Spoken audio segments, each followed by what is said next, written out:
O Jaime É é um craque, verdade. amigo nosso. Trabalhou com a gente na Folha, foi editor de Mundo lá. Quando eu fui para o Kosovo, ele me ajudou muito, inclusive, a cometer o crime de escrever um livro, ele me ajudou bastante. O Jaime foi correspondente em Pequim, também foi correspondente em Moscou, conhece muito o cenário internacional, conhece muito China, conhece muito Rússia. E nós vamos conversar com você, Jaime. Tem uma pergunta que você vai ter que responder ao final do bloco aqui, fazendo a síntese de 75 caracteres para relembrar os teus tempos de editor lá, titulando as matérias. Quais são a importância e o significado da viagem de Lula à China? O Jaime, que é do tempo do Cacabel e dava um redutor lá no título. O Chico Sá que gostava do Cacabel, era o controle que a Cacabel gente tinha Transmite. no computador antigo. Quais são a importância e o significado da viagem do Lula à China? O Jaime, ele acabou de chegar lá, são 11 horas de diferença, vai começar a agenda dele lá prestigiando a Dilma e encontros empresariais lá em Xangai. Kennedy, do ponto de vista do Brasil, a importância é clara no sentido de avançar a relação com aquele que é o maior parceiro comercial do país desde 2009. E o grande desafio, não só para o Brasil, mas para a esmagadora maioria das nações no cenário internacional, é como lidar com a formação desse mundo multipolar que acontece exatamente agora. Ou seja, como se equilibrar nas relações entre Estados Unidos e China. E esse é um desafio que, obviamente, se coloca para o Brasil. O segundo aspecto que eu destacaria é o lado chinês. É impressionante, gente, o que tem acontecido do ponto de vista da agenda diplomática de Xi Jinping nos últimos dias e nas últimas semanas. Além de receber Lula, recebeu Emmanuel Macron, recebeu o presidente, o ditador de Belarus, Lukashenko, presidentes líderes da Malásia, de Singapura, a, a chefe a executiva da União Europeia, e vamos lembrar que há poucas semanas a China costurou um acordo entre ninguém menos do que a Arábia Saudita e Irã, ou seja, um movimento diplomático importantíssimo no Oriente Médio, capitaneado pela China, o que é um fato inédito. E agora E recebe teve com o o Putin, presidente né? do Brasil. E o Xi Jinping teve com o Putin também recentemente, fez uma visita à Rússia importante para tratar essa Exato. questão da guerra da Ucrânia e da. Eu me referi especificamente às visitas a Pequim, você tem toda a razão. Mas esses líderes que eu elenquei, e incluiria também o primeiro-ministro da Espanha, Sánchez, é como se a gente estivesse falando de uma peregrinação de líderes estrangeiros a Pequim em busca, claro, de diálogos sobre negócios com a segunda maior economia do planeta, em busca de investimentos e com, repito, o desafio, em particular no caso europeu, no caso brasileiro, de administrar o desafio de manter as relações históricas com Washington e não perder as oportunidades que a China oferece do ponto de vista, sobretudo, de comércio e de investimentos. Tem uma curiosidade, né, Jaime, que essa viagem foi adiada, porque o Lula teve pneumonia, não pôde cumprir o. Até o coitado do Kennedy foi até a metade do caminho, precisou voltar, né, porque a viagem não se concluiu. Voltei E de Doha. agora estava prevista a vinda essa semana de uma representante importante da comunidade europeia para tentar fechar um acordo né, comercial com o Mercosul. E o Lula foi embora e deixou ela aí, ela cancelou a viagem, né? Quer dizer, deixou muito claro qual é a prioridade dele e do Brasil. É a China, dane-se a Europa. Dane-se, eu estou exagerando, mas eu acho que simbolicamente é importante isso, não? Sem sombra de dúvida, Toledo. Agora, lembrar que o Lula foi antes a Washington, não é? Se encontrou Sim. com o Biden e deixou a China para um segundo momento. Mas está sendo muito falado sobre a questão de o governo Lula dar mais relevância a uma eventual adesão ao projeto chinês conhecido como Nova Rota da Seda do que ao acordo União Europeia-Mercosul, que vai ao encontro do que você acabou de dizer. Ou seja, há uma pressão chinesa para que o Brasil faça adesão a esse que é o principal projeto de política externa hoje da China. Foi lançado em 2013, é um projeto que significa basicamente a China investir em infraestrutura pelo mundo. Portos, aeroportos, a retórica oficial chinesa é para facilitar, estimular o comércio internacional. Mas não há dúvida que esse é um mecanismo de expansão da influência da China pelo planeta. Esse é o grande projeto de Xi Jinping. Esse é o veículo, a ferramenta que Pequim tem usado com mais intensidade para expandir a sua influência. Quer dizer, você acha então que se a gente levar em conta, sei lá, 3 fatores que vão estar na agenda de discussão do Xi Jinping e do Lula, que é certamente comercial, né, importações e exportações, político, guerra da Ucrânia, né, quem manda e quem obedece, e investimentos no Brasil, investimentos diretos. Você acha, então, que do lado da China, o que mais interessa é essa agenda de investimentos ou não? Eu acho que sim. São duas questões, Toledo. É a agenda de investimentos e a agenda comercial. Nunca nos esqueçamos que a questão alimentar é estratégica para a China. Quando eu morei em Pequim, eu acompanhei, nos anos 90, os primórdios dessa aproximação, ainda no governo Fernando Henrique. A China tem uma população de 1,4 bilhão de habitantes, portanto, alimentar essa população é um tema de segurança nacional. E a China sempre viu no Brasil um importante fornecedor de commodities, de matérias-primas, em particular soja, carne, entre outros produtos. E para a China é importante ter o Brasil como fornecedor, porque não há um histórico de divergências geopolíticas, de divergências históricas entre o Brasil e a China. E isso é muito importante para Pequim. Por exemplo, Pequim importar alimentos dos Estados Unidos, da Austrália, ou outros países, digamos, de cultura, ou que foram colonizados pelos britânicos, por europeus. A China sempre olha com desconfiança em função do passado, que esses países colonizaram, países europeus, alguns deles colonizaram áreas da China. Com o Brasil não há esse momento trágico. Então, os chineses olham para o Brasil como um dos principais vetores de obtenção de alimentos. Mas o Brasil tem que ficar atento a um detalhe. Os chineses já estão procurando alternativas também ao Brasil para obter alimentos. Por exemplo, buscando plantar soja na África, em áreas da Rússia, ou seja, regiões que também sejam mais, do ponto de vista logístico, interessantes para a China. Então, o Brasil, com toda a sua pujança na área do agro, não pode ficar deitado em berço esplêndido. Precisa ficar atento a esses desafios, lembrando que a China hoje responde, como eu já falei, pelo lugar de o maior parceiro comercial do país, desde 2009. Ô, Jaime, nessa questão que o Toledo falou, o Lula tem dito que não quer exportar só commodities para a China, né? Carne, soja, alimentos, quer exportar produtos manufaturados, de maior valor agregado, como aviões. Você vê espaço nessa relação bilateral comercial para esse comércio bilateral crescer mais ainda e crescer numa área que leve em conta os manufaturados brasileiros, os produtos de valor agregado do Brasil, ou a nossa área é essa de commodities e ponto final? Eu ouço essa posição há décadas. Há pelo menos 3 décadas eu ouço o Brasil dizer: temos que ampliar as nossas exportações à China para ir além dos produtos de menor valor agregado. A pergunta que eu faço, então, é por que ao longo de todo esse tempo nós não conseguimos ampliar?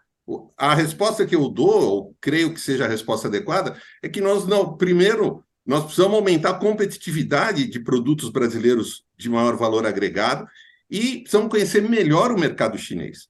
Eu insisto muito nessa tecla.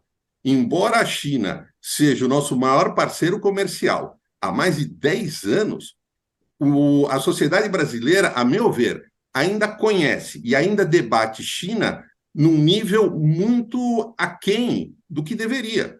Nós deveríamos ter debates, palestras, discussões sobre a segunda maior economia noticiário diárias, muito mais. Claro, agora uma viagem presidencial traz toda essa atenção, mas eu gostaria que essa atenção fosse muito mais perene, que a sociedade brasileira, nos seus mais diversos setores, aumentasse a sua disposição a conhecer, desvendar e traduzir a China.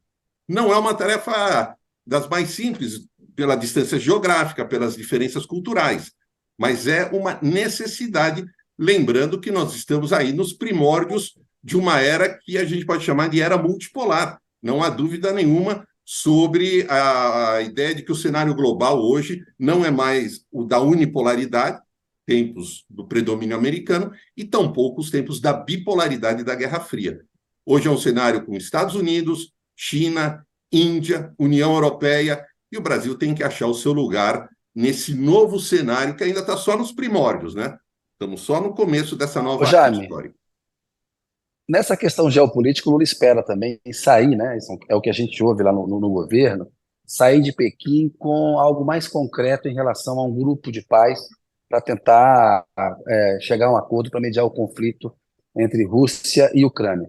Você conhece também bem Rússia, conhece China. Você acha possível ter um avanço, levando em conta que o Xi Jinping teve recentemente com o Putin? Como é que você vê essa movimentação do Lula? Eu acho que qualquer movimentação na direção da paz tem que ser aplaudida, tem que ser apoiada. Isso não cabe dúvida para terminar com a tragédia na Ucrânia. O ponto aqui é que eu acho que o Brasil vai repetir um episódio que ocorreu em 2009, quando o então governo Lula tentou intermediar um acordo entre o Irã e as potências globais para frear o acordo nuclear iraniano. A iniciativa brasileira foi ignorada pelas potências ocidentais. O ponto é que o Brasil deve lembrar que ele é percebido pelas potências globais como uma potência regional com capacidade de influência global em alguns setores. Meio ambiente, questão alimentar. Veja, nos primeiros anos do governo Lula, havia uma obsessão, se é que eu posso usar esse termo, no sentido de o Brasil se tornar um membro permanente do Conselho de Segurança da ONU. Isso fracassou. Houve, como eu mencionei, essa tentativa de intermediação do acordo nuclear com o Irã. Fracassou. Ou seja, o Brasil ele não é percebido pelos principais players internacionais como um ator relevante nas questões de guerra e de paz. Claro, repito, que tem que ser muito bem-vinda e apoiada qualquer iniciativa. Mas a pergunta é se o Lula não está gastando munição diplomática numa área em que ele vai muito dificilmente colher frutos concretos. Não permitirão Porque o ao que ele Brasil fala, ter esse Jair, protagonismo. o que ele fala é o seguinte: olha só, nós criamos o grupo de amigos da Venezuela, e isso ajudou a resolver, mas era o Brasil atuando como uma potência na América Latina. Esse acordo Exatamente. nuclear do Irã, que era o Sarkozy na França e o Barack Obama nos Estados Unidos, cortaram a asa do Lula, e creio que o Erdogan era o Brasil e a Turquia tentando fazer uma mediação, porque, de fato, né, é uma área na qual o Brasil não é reconhecida. Você está cético, então, em relação a alguma coisa para esse G20 da paz que o Lula vai propor aí, vai tentar sair Eu vou, de Pequim com ele mais avançado? vou emendar uma pergunta. O governo brasileiro apresentou uma proposta que já foi descartada pela Ucrânia, inclusive, né? Se você puder dar um panorama da guerra e como é que você acha que ela vai evoluir diante dessa tentativa do governo brasileiro de mediar o conflito?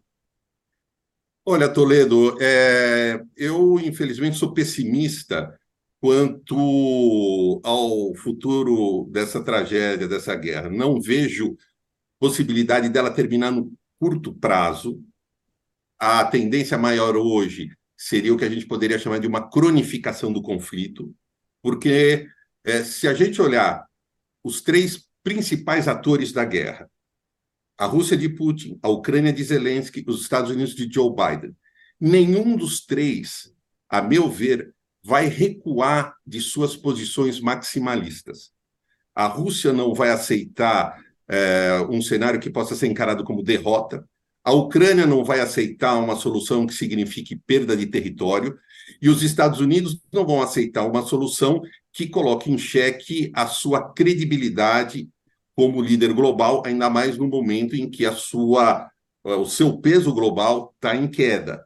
Então, Isso me leva a crer que, a menos que haja uma mudança num desses três vetores, não teremos uma solução de curto prazo. Quanto à intermediação, eu sou um defensor de um Brasil ativo no cenário internacional, mas nós precisamos entender também até onde vai a nossa capacidade. Erdogan tentou intermediar. Israel, o então premier Naftali Bennett, tentou intermediar. Outros países também se colocaram à disposição. Se o Brasil conseguir esse feito, vai ser algo absolutamente inesperado no cenário diplomático. Repito, eu torço para que isso aconteça. Agora, friamente, as chances são diminutas. O Brasil, como você bem lembrou, Kennedy, ele tem um poder sobre o seu entorno geográfico inquestionável. Aliás, o Brasil tem que exercer essa liderança. Por exemplo, agora, na crise da Nicarágua, embora eu acho que a oposição nicaragüense não sei se vai enxergar o Lula como um personagem neutro nessa crise, nessa tragédia que envolve o país da América Central. Mas é diferente quando o Brasil sai do seu entorno na América Latina. O seu peso diminui dramaticamente, se preservando, como eu falei, em áreas em que o Brasil sim é extremamente relevante. Meio ambiente, questão alimentar. Agora, por exemplo, você acha que o fato do Brasil se recusar a exportar armas para a Ucrânia, diferentemente dos países europeus e dos Estados Unidos, que apoiaram, estão sustentando praticamente o lado ucraniano da guerra, isso de alguma maneira pode ser usado como moeda de troca pelo Lula e pelo governo brasileiro na negociação com Pequim, ou uma coisa não tem nada a ver com a outra? Eu não vejo exatamente essa ligação. E, aliás, Toledo, no final das contas, se existe um personagem com capacidade de interferir no curso dos acontecimentos na guerra da Ucrânia, ele se chama Xi Jinping. Vamos lembrar, e isso é mais um sinal dos novos tempos da multipolaridade.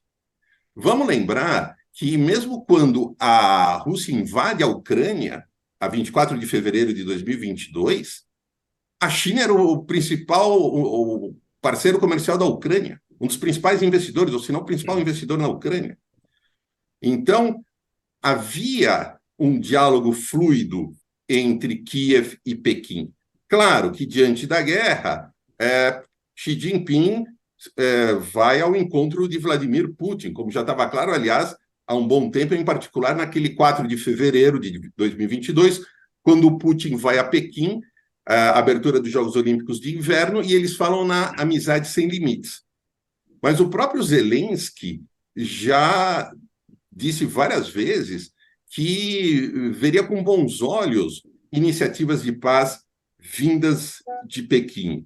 Então, o Xi Jinping, ele, claro, do ponto de vista político, ele apoia Putin no sentido de desafiar o que eles chamam de a ordem internacional criada e dominada pelos Estados Unidos, mas veja que, economicamente, essa guerra é um fator negativo para Pequim.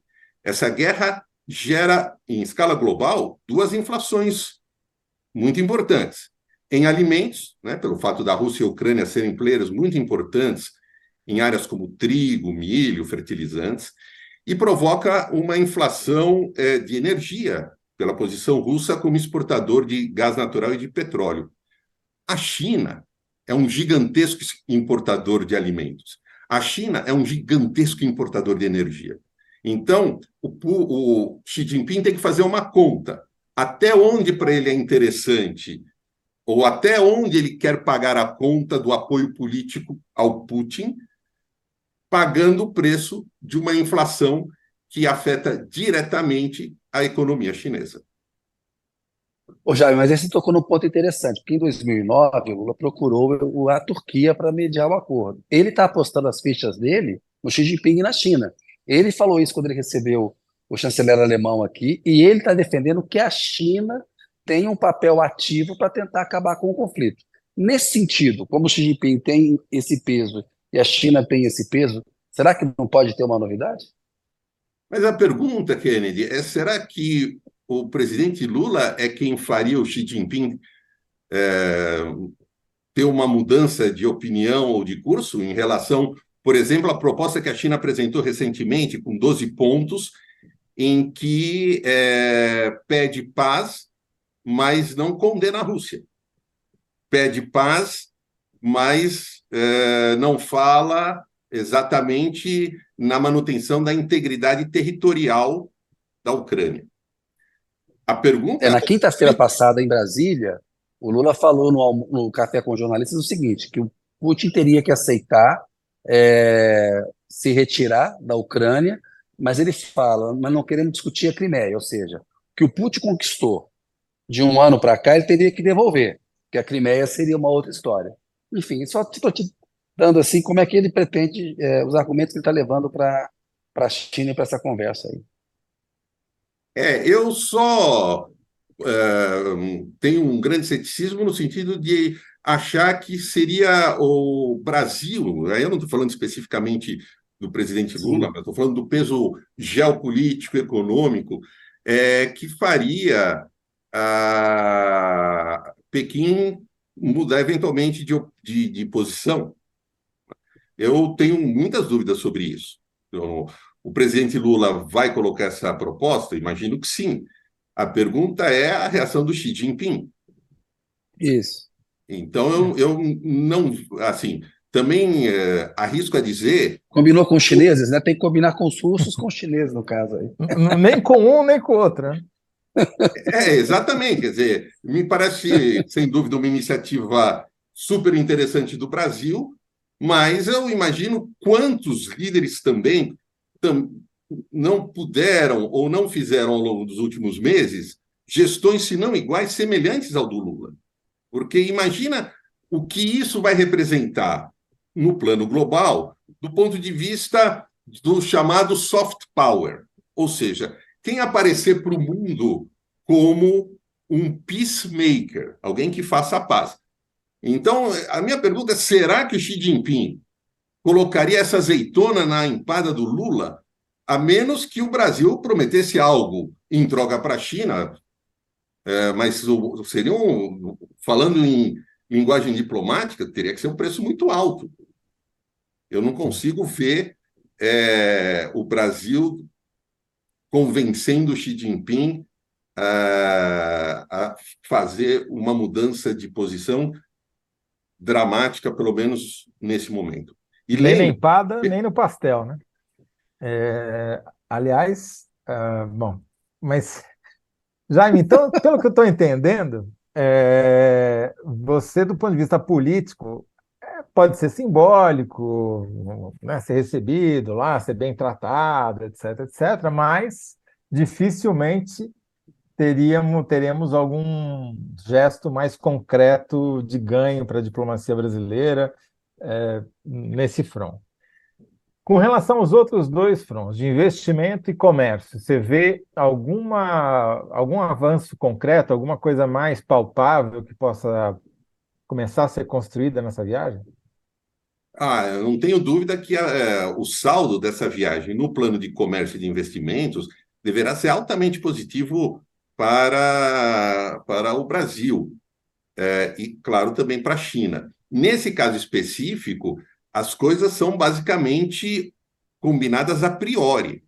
Aí já foi combinado com os chineses. Uhum. Então, eu duvido que o Brasil, o presidente Lula, vá até Pequim, demonstre toda uma importância, uma relevância diplomática, ainda que, lembro, tenha ido primeiro aos Estados Unidos e volte de mãos abanando. Isso não vai acontecer.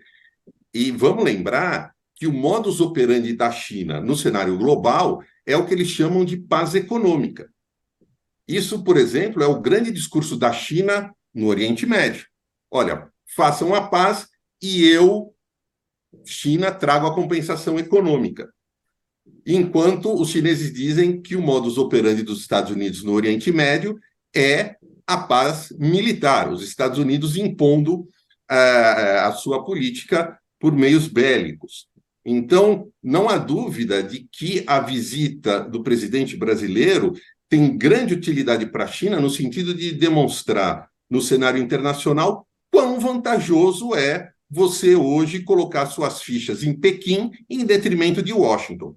Por isso, não tenho dúvidas, ainda que no plano político. Mas veja, Toledo, eu sou cético no que se refere à questão da Ucrânia e da guerra.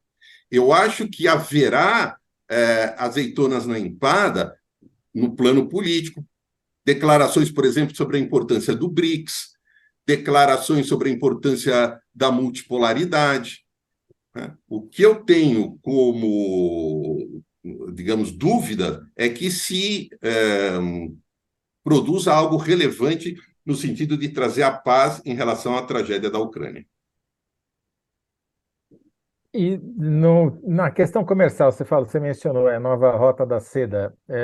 Você já falou um pouquinho sobre isso, mas explica um pouquinho melhor como é que isso se aplica ao Brasil. Vários projetos aqui poderiam entrar nesse mecanismo. Há, por exemplo, há muito tempo, aquela ideia de uma ferrovia que corte o Brasil levando Ferrogrão. até o Oceano Pacífico. Uhum. Vamos lembrar que o Brasil, mesmo fora do projeto Nova Rota da Seda, já tem sido um dos países que mais recebe investimentos que a China coloca pelo planeta. A China tem dado uma clara demonstração nos últimos anos da sua visão estratégica em relação ao nosso país. Muitas vezes, em debates sobre aquela colocação clássica da qual eu discordo, né, que o Brasil é um país sem futuro. E eu digo assim, eu não acredito que o Brasil seja um país sem futuro, porque os chineses, que têm uma prática histórica de olhar 30, 40, 50 anos na frente, investem pesadamente no Brasil. Se os chineses fazem isso, pela minha experiência, claro que eles podem errar, mas, em geral, eles acertam nessa visão estratégica. Basta ver o que a China fez nos últimos 40 anos, mudando dramaticamente o cenário doméstico, tirou 800 milhões de pessoas da pobreza, urbanizou de uma maneira dramática, algo em torno de 500 milhões de chineses saíram do campo e foram para a cidade nesses 40 anos, tudo, claro, sob o regime do Partido Comunista Chinês. Mas o que a gente não pode duvidar é que, embora falte claramente e lamentavelmente democracia, sobra visão estratégica. Tudo bem. Boa. Toledão, Vamos vamos caminhando para a síntese agora, né? Temos que fazer a síntese. Vamos lá com o Jaime. A Quais pergunta são é a o que importância e o significado? Perdão? Deu uma oscilada aqui Vai lá, o sinal Zé. de internet. Fala a pergunta, Zé. Pode falar. Qual o significado da viagem de Lula à China? Sintetiza em 75, gente. Vamos lá. A importância da viagem de Lula à China é realçar, aprofundar as relações com o nosso maior parceiro comercial desde 2009 e administrar o desafio de procurar uma política externa que alcance o equilíbrio necessário das relações entre Washington, ou das relações do Brasil com Washington e das relações do Brasil com Pequim. É um exercício difícil, mas é um exercício inevitável. Já escreveu o módulo 200 aí, Toledo. Isso não é título, é módulo 200. Não, você vai me Perdeu. pedir daqui a pouco Precisa um dar o módulo colunão. 200. Nem colunão, você precisa de um título. Precisa denunciado que caiba num título, Jaime. Mas vocês, a partir disso, O produzem significado é comercial, né, Jaime? O significado... Não, a gente faz um corte, né? Linguagem moderna agora, né, Jaime? Você faz o corte dessa não nossa seja muito conversa. moderno, que senão eu não acompanho, Toledo. A gente faz o corte dessa nossa conversa e precisa de um título que vai na página, entendeu? E é esse título que nós estamos pedindo para você, que é para não dar erro. A gente já pede para o entrevistado. É o significado comercial. Depois, entendeu? Não, mas desculpa. Um negócio feito por Kennedy Toledo não dá erro. Tá certo, tá certo. Jaime é um diplomata, antes Esse de é o mais Jaime. nada, né? Tá certo. Bom, Ó, o acho Dara está que dá para sugerindo dizer aqui, que, aprofundar as relações com o nosso maior parceiro comercial, desde 2019. A Odara já chegou aqui 2009. nos caracteres. 2009, exatamente. Boa. É Tá isso bom. aí. Então, é Vamos isso aí, muito partir. bem. Ô, Jaime, bom te ver, viu, cara? Saudade aí. Valeu mesmo Digo pelo mesmo. papo. Bom te ver bem. Muito obrigado. Igual. Muita saudade. Jaime, muito obrigado por ter vindo aqui. Espero que você volte mais vezes aí para analisar. Quem sabe alguma coisa mais concreta aí que já saia dessa viagem do Lula. Sempre à disposição. Um prazer estar com vocês.